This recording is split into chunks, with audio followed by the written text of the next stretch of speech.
हे ज्ञानी, अपना धन केवल योग्य को दें और दूसरों को कभी नहीं। मेघों द्वारा प्राप्त समुद्र का जल सदैव मीठा होता है। एक बुद्धिमान व्यक्ति अपने बच्चे को सावधानी से पालता है, क्योंकि उच्च मनोबल वाले शिक्षित व्यक्ति को ही समाज में सच्चा सम्मान मिलता है। कभी भी ऐसे लोगों से दोस्ती ना करें जो हैसियत में आपसे ऊपर या नीचे हों। ऐसी दोस्ती आपको कभी खुशी नहीं देगी। नदियों, शस्त्र धारण करने वाले पुरुषों, पंजों या सींग वाले जानवरों, स्त्रियों या राज परिवार के सदस्यों पर भरोसा न करें। नदी के किनारे पेड़, दूसरे आदमी के घर में एक महिला और बिना सलाहकार एक राजा निसंदेह तेजी से विनाश के लिए जाते हैं। जिस व्यक्ति का आचरण दुराचारी हो, जिसकी दृष्टि अशुद्ध हो और जो कुटिलता के लिए प्रसिद्ध हो, उससे जो मित्रता करता है वो शीघ्र ही नष्ट हो जाता है। सच्चा मित्र वही है जो आवश्यकता, दुर्भाग्य, अकाल या युद्ध के समय राजा के दरबार में या शमशान में हमारा साथ न छोड़े।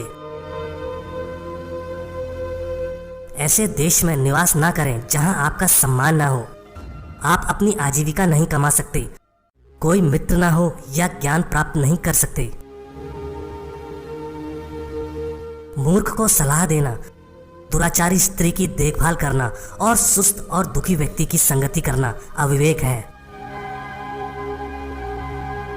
जिस प्रकार एक गाय का बछड़ा हजारों गायों में अपनी मां के पीछे चलता है, उसी तरह कर्म आदमी के पीछे चलते हैं। जिसके काम में कोई व्यवस्था नहीं, उसे कोई सुख नहीं मिल सकता। लोगों के बीच या वन में लोगों के मिलने से उसका हृदय जलता है और वन में तो कोई सुविधा होती ही नहीं। यदि आदमी उपकरण का सहारा ले तो गर्भ जल से पानी निकाल सकता है। उसी तरह यदि विद्यार्थी अपने गुरु की सेवा करे तो गुरु के पास जो ज्ञान निधि है उसे प्राप्त कर सकता है। हमें अपने कर्म का फल मिलता है। हमारी बुद्धि पर इसके पहले हमने जो कर्म किए हैं उसके निशान हैं। इसलिए जो बुद्धिमान लोग हैं वो सोच विचार कर कर्म करते हैं। जिस व्यक्ति ने आपको आध्यात्मिक महत्ता का एक अक्षर भी पढ़ाया, उसकी पूजा करनी चाहिए। जो ऐसे गुरु का सम्मान नहीं करता वो 100 बार कुत्ते का जन्म लेता है और आखिर चंडाल बनता है। चंडाल वो है जो कुत्ता खाता है। जब युग का अंत हो जाएगा तो मेरु पर्वत डिग जाएगा। जब कल्प का अंत होगा तो सातों समंदर का पानी विचलित हो जाएगा। लेकिन साधु कभी अपने आध्यात्मिक मार्ग से नहीं डिगेगा। इस धरती पर अन्न, जल और मीठे वचन ये असली रत्न हैं। मूर्खों को लगता है पत्थर के टुकड़े रत्न हैं। एक दुष्ट के मन में सद्गुणों का उदय हो सकता है यदि वो एक भक्त से सत्संग करता है, लेकिन दुष्ट का संग करने से भक्त दूषित नहीं होता। जमीन पर जो फूल गिरता है उससे धरती सुगंधित होती है, लेकिन पुष्प को धरती की गंध नहीं लगती। उसका सही में कल्याण हो जाता है जिसे भक्त के दर्शन होते हैं। भक्त में तुरंत शुद्ध करने की क्षमता है। पवित्र क्षेत्र में तो लंबे समय के संपर्क से शुद्धि होती है। वो घर जहां ब्राह्मणों के चरण कमल को धोया नहीं जाता, जहां वैदिक मंत्रों का जोर से उच्चारण नहीं होता और जहां भगवान और पितरों को भोग नहीं लगाया जाता, वो घर एक शमशान है। व्यक्ति को धन की बर्बादी से बचना चाहिए। धन का संरक्षण करना बहुत आवश्यक होता है। बुरे वक्त में संरक्षण किया हुआ धन काम आता है। भाग्य उनका साथ देता है जो कठिन परिस्थितियों का सामना करके भी अपने लक्ष्य के प्रति दृढ़ रहते हैं। ये मत सोचो कि प्यार और लगाव एक ही चीज है। दोनों एक दूसरे के दुश्मन हैं। ये लगाव ही है जो प्यार को खत्म कर देता है। कोई भी शिक्षक कभी साधारण नहीं होता। प्रलय और निर्माण उसकी गोद में पलते हैं। ब्राह्मणों को स्वादिष्ट भोजन में आनंद आता है, गायों को ताजी कोमल घास खाने में, पत्नी को पति के सानिध्य में, क्षत्रियों को युद्ध में आनंद आता है। यदि आप प्रयास करने के बाद भी असफल हो जाएं, तो भी उस व्यक्ति से हर हाल में बेहतर होंगे जिसको बिना किसी प्रयास के सफलता मिल गई हो। खुद का अपमान करा के जीने से तो अच्छा है मर जाना, क्योंकि प्राणों को त्यागने से एक बार कष्ट होता है, पर अपमानित होकर जिंदा रहने से बार बार कष्ट होता है। किसी भी कार्य में पल भर का भी विलंब न करें। मनुष्य स्वयं ही अपने कर्मों के द्वारा जीवन में दुख को बुलाता है।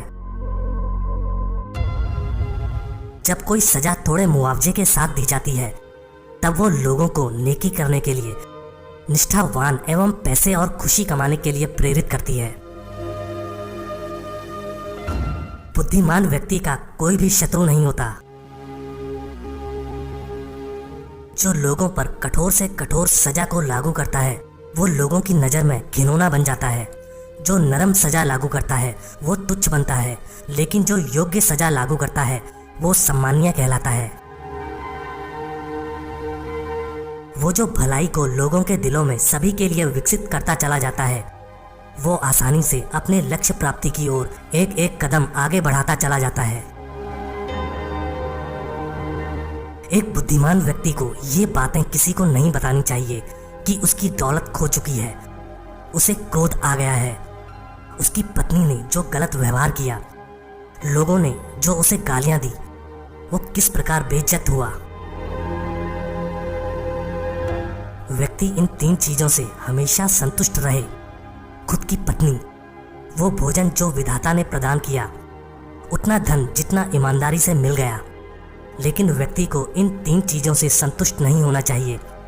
अभ्यास, भगवान का नाम स्मरण और उपकार,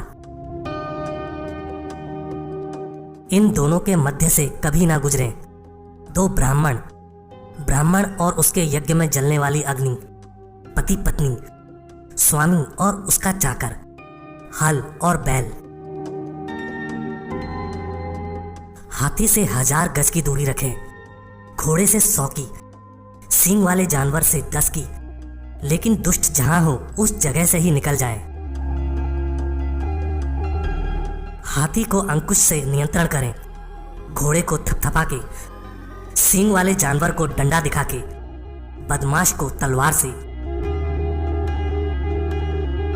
ब्राह्मण अच्छे भोजन से तृप्त होते हैं और मेघ गर्जना से, साधु दूसरों की संपन्नता देखकर और दुष्ट दूसरों की विपदा देखकर। जो दूसरे की पत्नी को अपनी माता मानता है, दूसरे के धन को मिट्टी का ढेला, दूसरे के सुख दुख को अपने सुख दुख, उसी को सही दृष्टि प्राप्त है और वही विद्वान है। भगवान राम में ये सब गुण हैं। सद्गुणों में प्रीति, मीठे वचन, दान देने की तीव्र इच्छा शक्ति, मित्रों के साथ कपट रहित व्यवहार, गुरु की उपस्थिति में विनम्रता, मन की गहरी शांति, शुद्ध आचरण, गुणों की परख, शास्त्र के ज्ञान की अनुभूति, रूप की सुंदरता, भगवत भक्ति।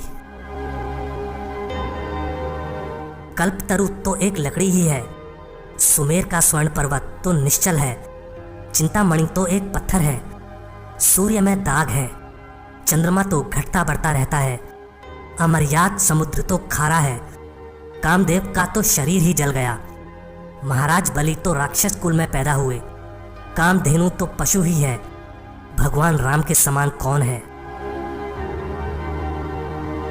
विद्या सफर में हमारी मित्र है, पत्नी घर पर मित्र है, औषधि रुग्ण व्यक्ति की मित्र है, मरते वक्त पुण्य कर्म ही मित्र हैं।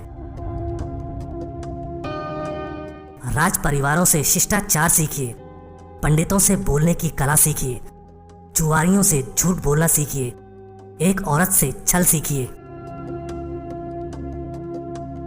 एक विद्वान व्यक्ति को अपने भोजन की चिंता नहीं करनी चाहिए, उसे सिर्फ अपने धर्म को निभाने की चिंता होनी चाहिए। हर व्यक्ति का भोजन पर जन्म से अधिकार है। जिसे दौलत, अनाज और विद्या अर्जित करने में और भोजन करने में शर्म नहीं आती, वह सुखी रहता है। बूंद बूंद से सागर बनता है, इसी तरह बूंद बूंद से ज्ञान, गुण और संपत्ति प्राप्त होते हैं। इस दुनिया में ऐसा किसका घर है जिस पर कोई कलंक नहीं? वह कौन है जो रोग और दुख से मुक्त है? सदा सुख किसको रहता है? मनुष्य के कुल की ख्याति उसके आचरण से होती है। मनुष्य के बोलचाल से उसके देश की ख्याति बढ़ती है। मान सम्मान उसके प्रेम को बढ़ाता है एवं उसके शरीर का गठन उसके भोजन से बढ़ता है। लड़की का ब्याह अच्छे खानदान में करना चाहिए। पुत्र को अच्छी शिक्षा देनी चाहिए। शत्रु को आपत्ति और कष्टों में डालना चाहिए एवं मित्रों को धर्म कर्म में लगाना चाहिए।